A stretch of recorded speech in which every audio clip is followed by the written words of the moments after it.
Hello. So today I want to bring to the discussion the topic of anger. Before we talk about anger, what I want to start with is a brief discussion of where anger comes from. So some of us, when we are unable to express ourselves emotionally as kids and feel safe in expressing our frustrations and emotions to our caregivers, we learn to take that within and hold that within ourselves. Initially, what might be a frustration is my parents did not allow me to have the kind of food I wanted. It might have been a burger, and the parents said, no, you can't have a burger, you must have this. So that led to some frustration in the child. And the child said, I want my burger. And the parents said, no, you can't have your burger. So the child felt stuck and took that in and said, well, I have to live with this. Now, if this happens a couple of times, what happens is the frustration turns into a resentment. And the resentment sometimes shows up in the form of anger. And really, anger is a surface emotion which is pointing us to a core emotion or need that has not been met inside of us. And when we are not met in our core or our core needs, then we tend to express that via anger, which is an outburst or an external motion. So anger has this tendency of moving outward from us because it is stored within us. It needs to find expression and move outward. So some of the ways in which anger can be moved outward are through our exercise, through many strategies like exercise. Some people find a creative expression for it, and we'll get into that in a minute. But for the most part, let's just look at it as a block of energy that sits within us as a block without an expression. So now that we have taken away the label of anger and we're just giving it an energetic presence, it's just energy which is sitting inside of us that's waiting to be expressed. Now, what I have learned as someone who has decades in human behavior is that anything we suppress will find a way to express. So if we're suppressing an emotion, it will find a way to express or sometimes even overexpress. So what we want to really look at is why is it that we are suppressing or repressing an emotion from coming up? And the core reasons that we do not express anger are usually rooted in what we are told when we do actually express anger as kids by our caregivers, by our teachers, the religious institutions, whoever is around us when we are growing up. They may have told us anger is not good to express. For example, when I was a child, I was told, you are a female child, therefore you should not express anger. You should not feel angry. And the only thing that did for me was I felt even angrier because I didn't get an outlet to be myself. And when we don't get an outlet to be ourselves, then we have to find some sort of an expression. So I would keep trying to suppress my own anger every time in the hopes of pleasing my parents, in the hopes of buying love and acceptance from the people around me. And when that didn't go anywhere, I just felt like I was suppressing, and I would overexpress it in the form of angry outbursts. So this is the key thing to remember. Anger is not anything special in this category. Any emotion which you suppress will find a way to express itself. Today's topic is anger, but this pretty much holds good for every emotion. So now when we get deeper, so this is the root cause for why anger comes up. But behind the anger, there's something else sitting, which is a core need which has not been listened to. So in my case, it was the need to be seen in my family as somebody that was actually present in my family. Because as I was growing up, I had this perception that my sibling would get all the attention. And so I needed to find an outlet for the expression of my frustration, which was mainly coming in via anger. And so anger was just a surface emotion. The core need was a desire to be seen by my caregivers. Let's just leave it at that. Okay. So what we must first understand and realize is that our belief that we have absorbed about anger is off. We have absorbed a belief system from someone else's way of living, from someone else's expectations. And that is essentially anger should not be expressed by female children in my case. In your case, it might be culturally, I was not allowed to express anger. Or when I did express anger, I was yelled and screamed at, or whatever that looks like for you. But you get the point. So now the fundamental shift in belief we must have is that suppression leads to overexpression. Therefore, I must find a way to express myself without feeling like I'm being judged and criticized for having a behavior or a trait in me which pretty much everybody on the planet possesses. So the fundamental belief shift is that you don't have to feel different from anybody else, and that anger is, in fact, something you want to express. I'm not going to give it the label of healthy or unhealthy. I think all emotions have the capacity to be healthy or unhealthy, depending on how it's expressed. But it is just trying to come out via your physicality. So it's just a block of energy that is trying to express itself.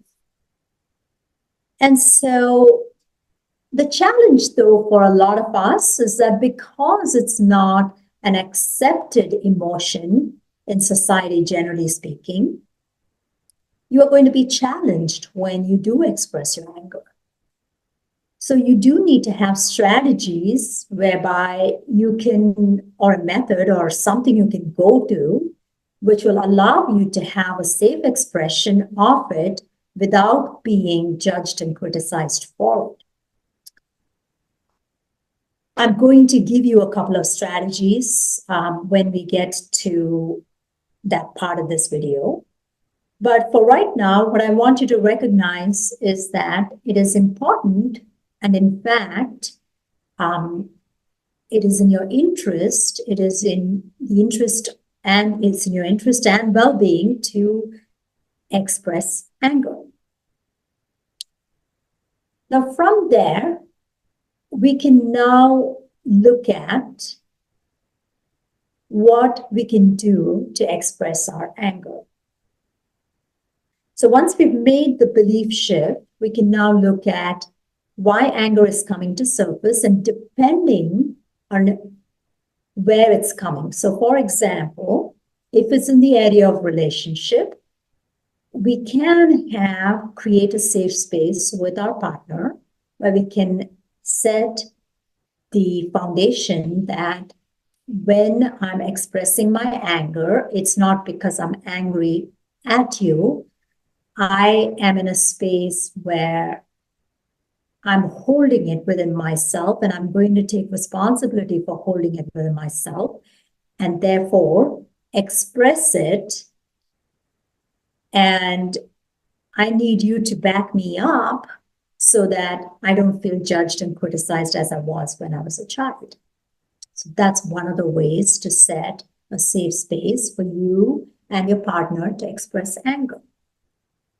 The second way, if you're not partnered or if you don't want to express it with your partner, is to give yourself a safe space. So this could be a room in your household where you shut yourself, lock yourself in, and you can take objects, of course, protecting your environment. You can take objects like plates or pillows, and you can punch the crap out of the pillow. You can, protect your items and break your plates to express it. And another expression could be that you take to sketching. So you can find an appropriate way in which you express that which is suppressed within you. And the benefit of doing this is that once it gets expression, it actually doesn't have such a hold on you because you are giving yourself the permission to be yourself. You're coming back into your authenticity.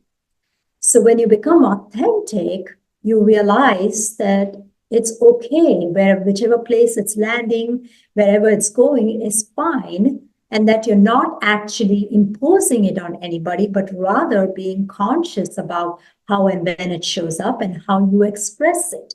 Now, once you put that in the construct of expressing it in a safe manner, in a manner that is respectful in your relationships, then it starts to become a point of transformation in your relationship where you can slowly allow the side of you that has been quite angry because you haven't expressed yourself, you've suppressed yourself, that part can actually start to rest a little bit more. And once it gets expression, it's like the inner child has found a space where it has been heard. And when the inner child has been heard, it starts to become restful and the healing occurs to the inner child. And ultimately, we're all here to learn, grow, and heal ourselves in this lifetime.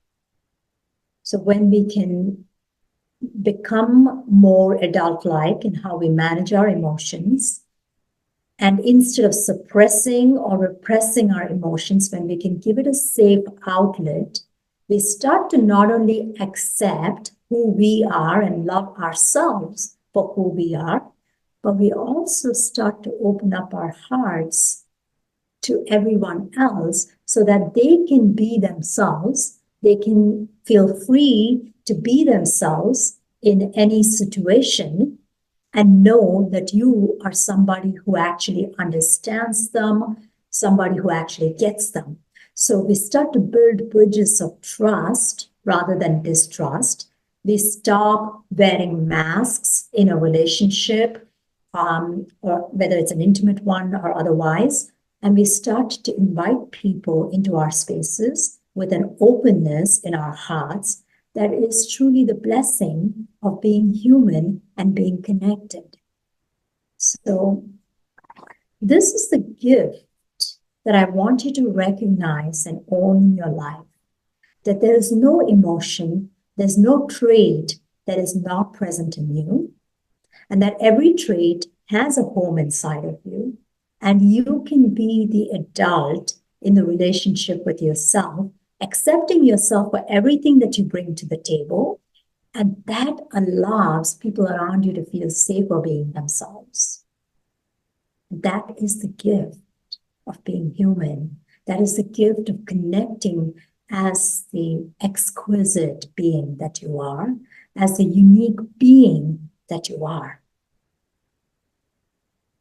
And so, as a practical exercise, I invite you to perhaps journal on situations where you have held back your expression of anger, and perhaps write down a few ways in which you can find a creative expression for your anger without impacting somebody else's right to be themselves, and at the same time, giving yourself that safe outlet, whether that's in your relationship or whether that is whether you're partnered or not. Having that safe space to be comfortable with yourself is what gives other people the feeling of comfort when they're with you.